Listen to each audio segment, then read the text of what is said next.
আসসালামু আলাইকুম রহমতুল্লাহি অবরকাতুহ। সম্মানিত দর্শক, আওয়ামী লীগ জমানায় কারারুদ্ধ এবং নিগ্রহের শিকার বেগম খালেদা জিয়ার উন্নত চিকিৎসার জন্যে লন্ডন গমনের কথা আমরা সবাই কম বেশি জানি।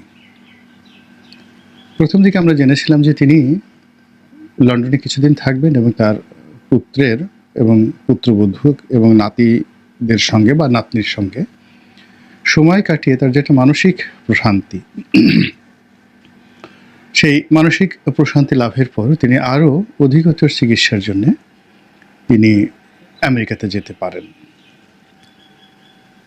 এবং তার সেই যে বিদেশ গমন নিয়ে আমাদের রাজনীতিতে একটা বিশাল, যাকে বলা হয় প্রাপ্তি, একটা স্বীকৃতি এবং একই সঙ্গে একটি অভূতপূর্ব ঘটনা আমরা দেখলাম। সেটা হলো যে রাজনীতিতে দীর্ঘ সময় যারা থাকেন তাদের সঙ্গে অন্যান্য দেশের যে বন্ধুত্বটা হয়ে যায়, সেই বন্ধুত্বটা আসলে অকৃত্রিম, দীর্ঘস্থায়ী এবং এই সম্পর্কগুলো রেসপন্ড করে। যেমন ধরুন শেখ হাসিনার সঙ্গে ভারতের সম্পর্ক, এই সম্পর্কটি শেখ হাসিনার এখন যে দুর্দিন, সেই দুর্দিনের সময়টিতে যেভাবে ভারত রেসপন্ড করছে, এতে করে দেখা গেল যে রাজনীতির একটা স্কেল রয়েছে, সেই স্কেলে আসলে অরাজনৈতিক ব্যক্তিবর্গ কখনই পৌঁছাতে পারে না। যেমন ধরুন বাংলাদেশের মঈনুদ্দিন ফখরুদ্দিন সাহেব, তারা এখন আমেরিকা প্রবাসী, কিন্তু রাজনৈতিকভাবে যেহেতু তাদের ওইরকম কোনো অবস্থা ছিল না, ফলে আমেরিকাতে তারা অন্য সাধারণ উদ্বাস্তুদের মতো তারা ঘুরে বেড়াচ্ছেন পথে ঘাটে মাঠে এবং তাদের একটা গোপন জীবন।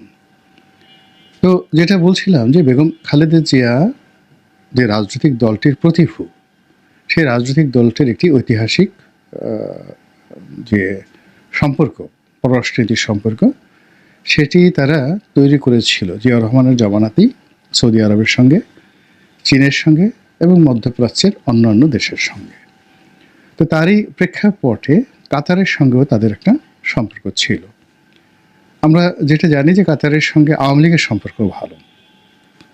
এখন যিনি কাতারের আমির রয়েছেন, তার বাবার সঙ্গে শেখ হাসিনার একটা ব্যক্তিগত বন্ধুত্ব ছিল। আর বর্তমান যিনি আমির রয়েছেন, তিনি আধুনিক শিক্ষায় শিক্ষিত, অত্যন্ত চৌকুশ এবং এই পৃথিবীতে যে কজন রাষ্ট্রনায়ক রয়েছে তারা হয়ে থাকে যে শিক্ষা দীক্ষায় এবং রাষ্ট্র পরিচালনায় তার যে আধুনিকতা রয়েছে, তার যে দক্ষতা রয়েছে, এটির সঙ্গে আসলে অন্য কোনো দেশের রাষ্ট্রপ্রধান কিংবা সরকার প্রধানের তুলনাই করা চলে না।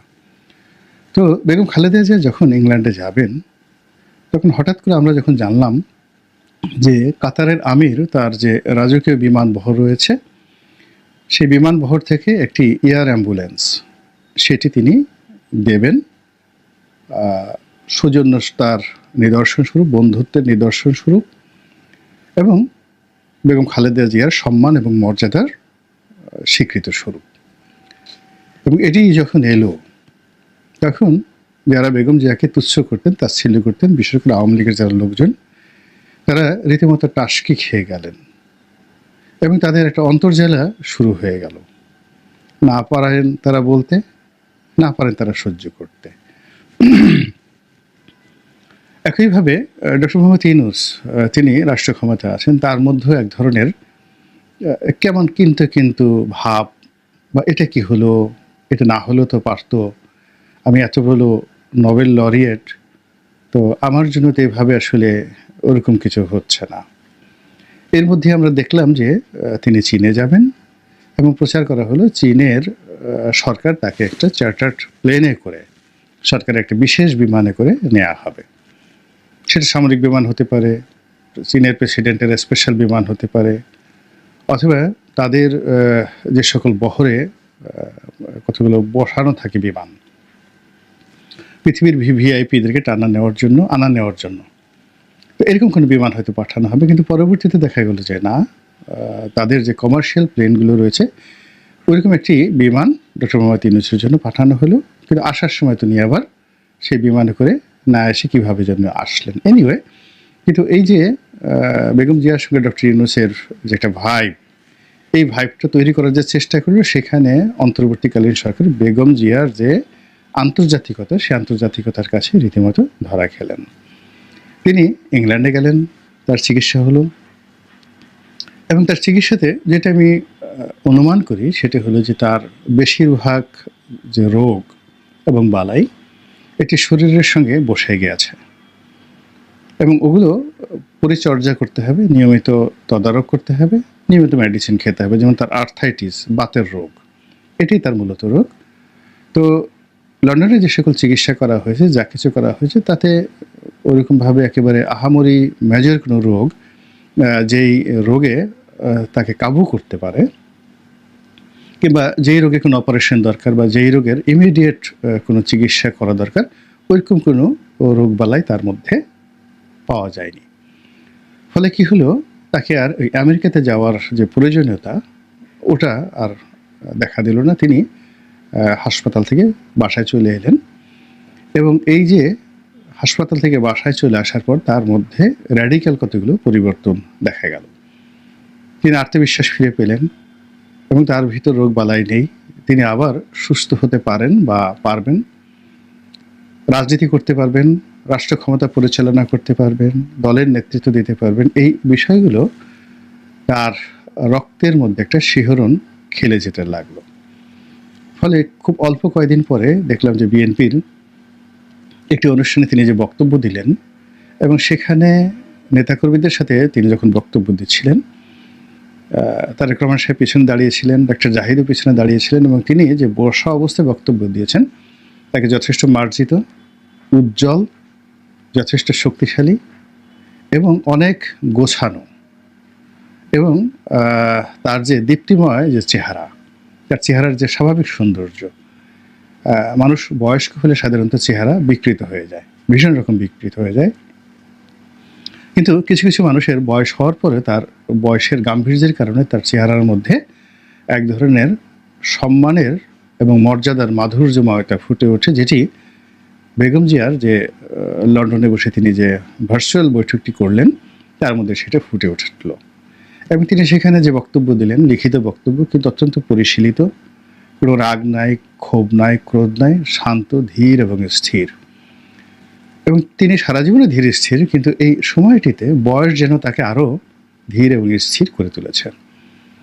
তো এটা বিএনপি যারা লোকজন তাদের জন্য যতই সুসংবাদ হোক না কেন, যারা বিএনপিকে পিছিয়ে রাখতে চায়, বিএনপি রাজনীতিকে অবদমিত করতে চায়, বিএনপিকে যারা শত্রু ভাবে, তাদের জন্য বেগম খালেদা জিয়া একটা রীতিমতো অ্যাটম বোমা। ফলে তিনি বাংলাদেশে আসবেন কি আসবেন না, আবার -2 হবে কি হবে না, এসব নিয়ে নানা রকম গুজব ছড়িয়ে পড়তে লাগলো। সত্য মিথ্যা আমরা কিছুই জানি না, কিন্তু মানুষের মুখে যা রটে তার কিছু না কিছু বটে। হয়তো আমরা অনেক কিছু চিন্তা করি বা অনেক কিছু করার চেষ্টা করি, কিন্তু পেছনে একটা শক্তিশালী নেটওয়ার্ক থাকার কারণে, পেছনে একটা শক্তিশালী যুক্তি থাকার কারণে সেই জিনিসগুলো আমাদের করা হয়ে ওঠে না। তো 1-11 বা 2-11 বা 3-11 এই ধরনের যে প্ল্যান প্রোগ্রাম, অর্থাৎ 1-11 ধারাবাহিকতায় 2-11, 2-11 ধারাবাহিকতায় 3-11, এগুলো ঘটানোর জন্য যে লোকজন নেই বা চিন্তা ভাবনা করছে না, তা কিন্তু মানে আপনি বুকে হাত দিয়ে বলতে পারবেন না। কিন্তু এই জিনিসগুলো সফল হচ্ছে না, এই কারণ হলো যে রাজনৈতিক অঙ্গনে, অর্থাৎ 1-11 বা 2-11 বিরোধী যে শক্তিসমূহ রয়েছে, তাদের যে দৃঢ়তা, তাদের যে ঐক্যবদ্ধতা, এর কারণে এই কুশীলভরা আর সে সাহস পায়নি। তো যাই হোক, বেগম খালেদা জিয়া আসবেন কবে, তারপরে তারেক জিয়া আসবেন কবে, এগুলো নিয়ে যখন কথাবার্তা হচ্ছে, সন্দেহ বাড়ছে, গুজব বাড়ছে, ঠিক সেই সময়টাতে আমরা জানলাম যে বেগম খালেদা জিয়া বাংলাদেশে আসছে। সাংগতিক কারণে আমরা আগে জেনেছিলাম যে কাতারের আমিরের সেই এয়ার অ্যাম্বুলেন্সে আসবেন, কিন্তু পরবর্তীতে দেখা গেল যে না, সেটা না, তিনি বিমানের একটা রেগুলার ফ্লাইটে আসবেন। এবং এখানে তাকে অনেকে রীতিমতো মিসকিন বানানোর চেষ্টা করলেন, আবার অনেকে সেই মিসকিনের মধ্যে তাকে গৌরবান্বিত বানানোর চেষ্টা করলেন। লন্ডন থেকে যে বিমানের রেগুলার যে ফ্লাইট আসে, তো সেই ফ্লাইটটি সিলেট হয়ে আসে। তো বিমানের পক্ষ থেকে নাকি প্রস্তাব দেওয়া হয়েছিল যে ম্যাডাম, আপনার সৌজন্যে এই ফ্লাইটটি ঢাকাতে ল্যান্ড করানো হবে, তারপরে সিলেট যাবে। তো বেগম যে এই প্রস্তাব নাকচ করে বলেছেন যে না, এতগুলো যাত্রী তাদেরকে কষ্ট দেওয়ার দরকার নেই। এরপর তিনি বলেছেন যে আমি সিলেটেই অবতরণ করব এবং সেখান থেকে ঢাকা আসবো অ্যাজ ইউজুয়াল। তো এগুলো নিয়ে অনেক কথা হচ্ছে, অনেক বার্তা হচ্ছে। ঠিক এই সময়টিতে আবার নতুন করে আমরা জানলাম যে না, তিনি বিমানের ফ্লাইটে আসছেন না, তিনি কাতারের আমিরের ফ্লাইটে আসছেন, অর্থাৎ তার দেওয়া যে উপহার এয়ার অ্যাম্বুলেন্স সেটাতে করিয়ে আসছেন। আপনারা জানেন যে কিছুদিন আগে আমাদের প্রধান উপদেষ্টা কাতারে গিয়েছিলেন, সেখানকার প্রধানমন্ত্রীর সঙ্গে বৈঠক হয়েছে, কিন্তু কাতারের আমিরের সঙ্গে তার কোনো বৈঠক হয়নি। এই জন্য কাতারের আমিরের যে এয়ার অ্যাম্বুলেন্স, সেই এয়ার অ্যাম্বুলেন্স নিয়ে সরকারের কোনো ফন্দি ফিকির কিংবা সরকারের কোনো যাকে বলা হয় ইতিবাচক নেতিবাচক, এগুলো নিয়েও মানুষ কিন্তু নানা রকম সংযোগ খোঁজার চেষ্টা করছে এবং নানা রকম সমালোচনা করার চেষ্টা করছে যে পর্দার আড়ালে অনেক কিছু খেলাধুলা করার চেষ্টা করা হয়েছে, কিন্তু আসলে বিএনপির ডিপ্লোম্যাসির সঙ্গে পেরে ওঠে নাই। ঘটনা যাই হোক না কেন, বাংলাদেশের একজন রাজনীতিবিদ, বাংলাদেশের কয়েকবারের সাবেক প্রধানমন্ত্রী, তিনি তার জীবন সায়াহ্নে এসে বাংলাদেশের একটি বন্ধু রাষ্ট্রের কর্ণধার বা প্রধানের নিকট থেকে যে সম্মান এবং মর্যাদা তিনি পেলেন, এটা আমাদের জন্য একটা ইতিবাচক বিষয়। এবং এই জন্য কাতারের আমির এবং কাতার সরকারকে অবশ্যই আমাদেরকে ধন্যবাদ দিতে হবে।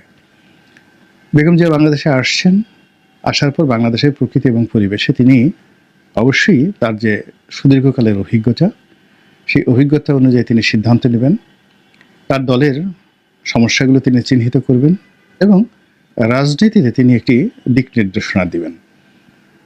এর কারণ হলো যে বাংলাদেশের রাজনীতিতে, চলমান রাজনীতিতে তিনি বিভিন্ন দিক থেকে কিংবদন্তি। জেল খেটেছেন, জেল থেকে বের হয়েছেন, প্রধানমন্ত্রী হয়েছেন, প্রধানমন্ত্রী ক্ষমতা হারিয়েছেন। তো উত্থান এবং পতনের অনেক যে ধারা উপধারা, সব কিছুর মধ্যেই তিনি যে বেগম জিয়া, তিনি যে শহীদ প্রেসিডেন্ট জিয়াউর রহমানের স্ত্রী এবং বিএনপির নেতা, এই তিনটি পরিচয় একত্রে তিনি ধারণ করেছেন। তাকে কখনো বলা হয়নি যে তিনি দেশ বিক্রি করে দিয়েছেন, তাকে কখনো বলা হয়নি তিনি আমেরিকার দালাল, ভারতের দালাল কিংবা চীনের দালাল অথবা সৌদি আরবের দালাল। তার বিরুদ্ধে কখনো বলা হয়নি যে তিনি বিদেশি কোনো শক্তির দোসর। তিনি কারো পরামর্শে রাষ্ট্র চালান, বিদেশি শক্তির পরামর্শে, কিংবা বিদেশি কোনো কোম্পানির সাথে লেনদেন করে তিনি বা তার পরিবার আখের গোছান, এই ধরনের কোনো বদনাম বিরোধী পক্ষ তো দূরের কথা, একেবারে ইবলিশ শয়তানও মানুষের মনে ওয়াসা দিতে পারেননি। তো কাজেই এত ভিড়ের মধ্যে, এত কন্টামিনেশন, দূষিত আবহাওয়ার মধ্যে তিনি যে বেগম খালেদা জিয়া, তিনি যে সাবেক প্রধানমন্ত্রী, তিনি যে একজন মহিয়সী নারী এবং সম্মানিত নারী, এই পরিচয়গুলো যে তিনি ধরে রাখতে পেরেছেন, এটাও বাংলাদেশের রাজনীতির জন্য একটা ইতিবাচক